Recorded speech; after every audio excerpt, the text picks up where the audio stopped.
김영섭 씨가 인천공항에 발을 디딘 건 2024년 가을이었다. 샌프란시스코에서 출발해 11시간 넘는 비행 끝에 도착한 한국 땅. 입국 심사를 마치고 나오는 길, 휑한 공항 바깥 공기를 들이마시며 그는 속으로 말했다. 이제야 진짜 고향으로 돌아온 거야. 영섭 씨는 1980년대 중반, 20대 초반의 나이에 유학을 목적으로 미국 땅을 밟았다. 그 길이 평생의 이민이 될 줄은 몰랐다. 세탁소, 식당일, 공장까지 안 해본 일이 없었다. 그러다 결국 캘리포니아에서 조그만 피자 가게를 열고 자리를 잡았다. 두 아들은 모두 미국에서 자라 미국인으로 살고 있다. 하지만 그의 마음 한구석에는 늘 한국이 남아 있었다. 특히 은퇴가 가까워지고 부인의 병간호로 외로움이 짙어지면서 한국에 돌아가 마지막은 고향에서라는 생각이 더 커졌다. 30년 만에 귀국한 그는 어린 시절 살던 대구 근처에 작은 전셋집을 얻고 남은 연금으로 조용한 삶을 꿈꿨다. 하지만 그 꿈은 단 한 달 만에 흔들렸다. 처음엔 모든 것이 좋았다. 마트에서 한국 음식을 고르고 옛 친구를 찾아 술잔을 기울이며 울고 웃었다. 그러나 시간이 흐를수록 그의 일상엔 낯설미 스며들었다. 병원 예약은 앱으로 해야 했고 주민등록증이 없다는 이유로 각종 민원을 처리하는데 번번이 막혔다. 이웃과는 정겹게 이야기하고 싶었지만 돌아오는 건 형식적인 인사뿐이었다. 고향이라고 돌아왔는데 정작 나는 이 사회에 속하지 못한 사람이더군요. 영섭 씨는 결국 2달 뒤 미국으로 돌아갔다. 다시 돌아가는 비행기 안에서 그는 창밖을 오래 바라보며 혼잣말을 했다. 고향은 기억 속에 있을 때 가장 따뜻한 법이야. 두 번째 사례는 박지은 씨다. 그녀는 뉴욕에서 평생을 살았다. 미용사로 일하며 두 아이를 키웠고 60대가 되던 해 남편과 사별한 뒤부터는 귀국을 진지하게 고민하기 시작했다. 서울 서대문구에 부모님이 남겨준 작은 빌라가 있었고 연금도 나쁘지 않았다. 지은 씨는 한국행을 결정하면서 나를 위한 삶을 기대했다. 매일 삼겹살에 소주 한 잔, 아파트 경비 아저씨와 수다 한마디, 골목에서 들려오는 아이들 소리 모든 게 낭만처럼 느껴졌다. 하지만 현실은 그 반대였다. 동사무소에 서류를 내려가면 직원들은 무뚝뚝했다. 그건 온라인으로 신청하셔야 해요. 라는 말에 당황했고 스마트폰 인증서는 번번이 실패했다. 지인들과 식사라도 하려면 사전에 예약을 해야 했고 주차는 전쟁이었다. 가장 힘들었던 건 혼자서 밥 먹기 어려운 분위기였다. 미국에서는 혼자 밥 먹는 게 너무 자연스러웠는데 여기는 혼자면 자꾸 이상한 눈으로 보더라고요. 지은 씨는 결국 6개월을 채우지 못하고 다시 미국으로 돌아갔다. 그녀는 말했다. 한국은 여전히 내 뿌리지만 지금의 나와는 생활 속 호흡이 다르더군요. 세 번째 사례는 조금 다른 이유다.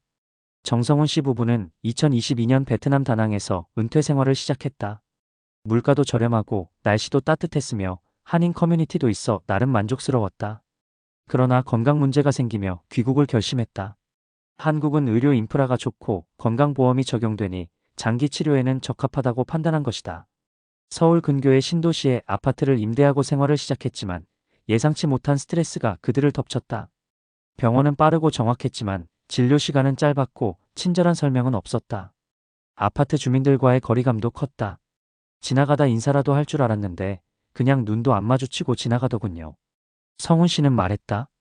베트남은 한국이 아니지만 우리는 그곳에서 사람답게 살았어요.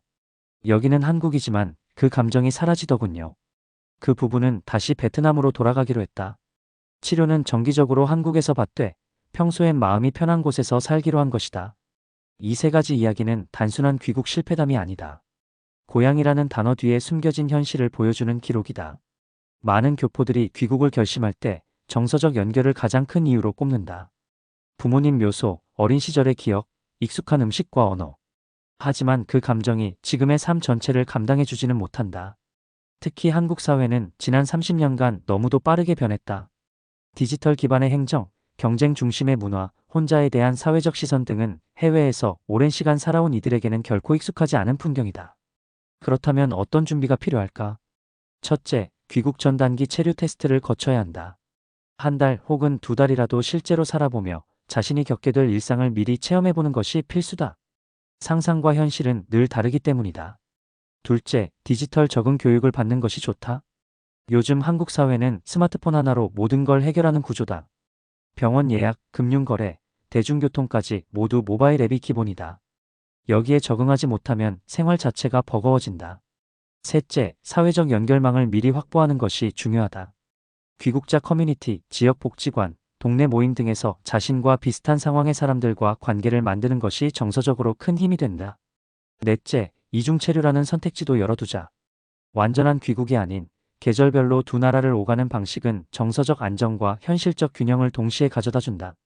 마지막으로 고향은 기억 속에 남아있을 때 가장 따뜻할 수 있다는 점을 잊지 말자. 그리운 마음과 현실은 다른 문제다. 고향은 나를 기다려주지 않는다. 내가 그 속도로 따라잡아야 하는 것이다. 귀국은 새로운 시작이다. 그러나 그 시작이 아름다우려면 감정보다 계획이 먼저여야 한다. 당신의 고향은 어디입니까? 그리고 지금의 당신은 어떤 곳에서 가장 사람답게 살 수 있습니까? 그 질문에 대한 대답은 당신이 은퇴 후 어디서 살아야 하는지 알려줄 것이다. 주제 귀국 후 정착에 실패하지 않기 위한 5가지 전략 은퇴 교포를 위한 실천 로드맵. 30년 만에 귀향. 그러나 한 달 만에 다시 떠나는 사람들이 늘고 있다. 한국은 고향이지만 더 이상 살기 쉬운 곳이 아닐 수 있다는 현실이 교포들의 가슴에 조용히 내려앉고 있다. 귀국은 단순한 국적 회복이 아니다. 삶의 방식 전체를 다시 맞춰야 하는 시스템 재적응이며 특히 은퇴 후 귀국은 경제 건강 심리 모든 측면에서 복합적인 재조정이 필요하다. 필자는 다양한 역이민 상담과 사례 분석을 통해 귀국 후 후회하지 않기 위한 5가지 전략을 다음과 같이 제안한다. 1. 정착 전 1에서 3개월 시험 체류는 필수다. 감정보다 현실을 먼저 살펴라. 귀국을 계획할 때 가장 흔한 착각은 한국이 예전 그대로일 것이라는 믿음이다. 그러나 30년 전의 기억과 지금의 한국은 전혀 다르다. 스마트폰 없이는 병원 예약조차 어렵고 지자체 민원 처리 역시 대부분 온라인으로 진행된다. 이와 같은 생활 환경을 체험하지 않고 이주를 결정하면 현실의 피로가 곧 실망으로 이어진다. 따라서 정착을 결정하기 전 반드시 최소 1에서 3개월 이상 시험 체류를 권한다. 실제 거주하고자 하는 지역에서 살며 병원 이용, 마트 쇼핑, 대중교통, 은행 업무 등을 일상처럼 경험해보는 것이 중요하다.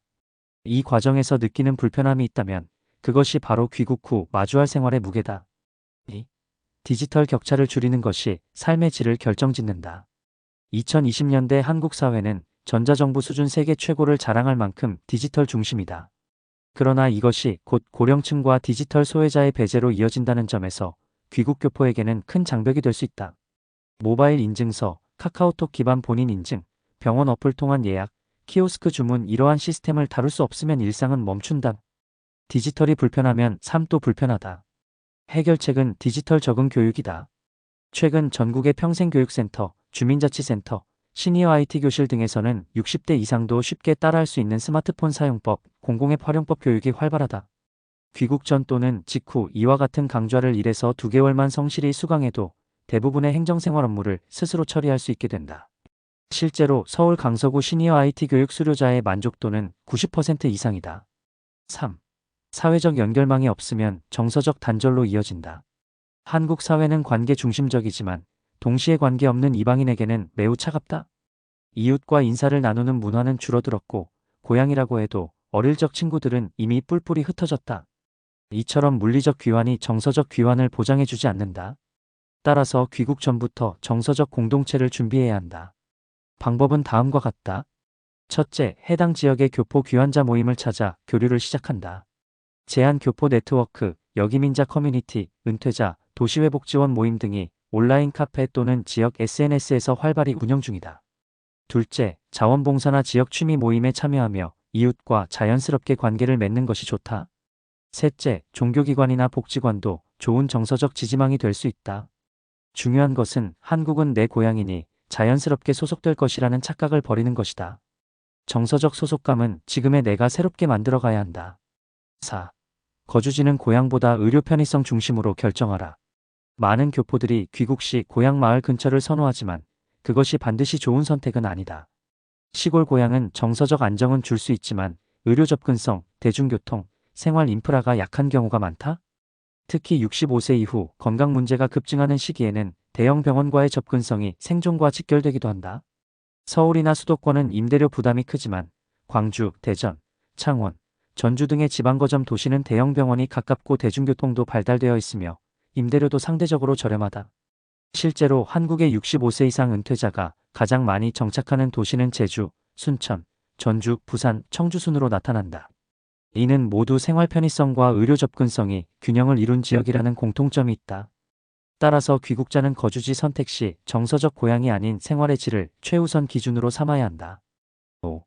이중 체류 전략도 합리적 대안이다. 완전한 귀국이 부담스럽다면 연중 일정 기간만 한국에 머무르는 이중 거주 전략도 고려할 만하다. 예를 들어 1년에 3, 6개월은 한국에서 치료와 가족 모임, 행정 처리를 진행하고 나머지 기간은 미국 또는 제3국 베트남, 태국, 말레이시아 등에서 지내는 방식이다. 이러한 하이브리드 귀국은 정서적 안정과 생활 편의, 비용 효율을 동시에 충족시킨다. 단기 임대 숙소, 비거주자, 건강보험 자격 유지, 이동 경로 최적화 등의 사전 준비만 갖추면 비교적 안정적으로 운영할 수 있다. 실제로 최근 5년간 귀국 교포 중 38%는 완전 정착이 아닌 계절형 거주를 선택했다는 통계가 있다. 특히 건강이 아직 안정적인 은퇴 초기에 이 전략은 귀국에 대한 확신을 점검할 수 있는 좋은 과도기 역할을 한다. 맺으며 고향이라는 말에 갇히지 말고 지금의 나에게 필요한 땅을 찾자. 귀국은 나이 들매 종착점이 아니다. 새로운 출발이다. 그러나 이 출발이 행복하려면 기억 속 고향이 아닌 지금의 나와 맞는 삶의 구조를 찾아야 한다. 감정보다 계획이 먼저여야 하고 그 계획 위에 관계와 적응, 실천이 쌓여야 한다. 고향은 그 자체로 나를 위로해주지 않는다. 나의 삶을 온전히 살 수 있는 구조가 마련되어 있을 때 비로소 정착이라는 단어가 의미를 갖는다. 지금 귀국을 고민하고 있다면 먼저 다음 질문을 스스로에게 던져보자. 나는 고향으로 돌아가려는 것인가? 아니면 지금의 나에게 가장 사람답게 살 수 있는 땅을 찾으려는 것인가? 이 질문의 답이 당신의 진짜 귀환을 이끌어줄 것이다.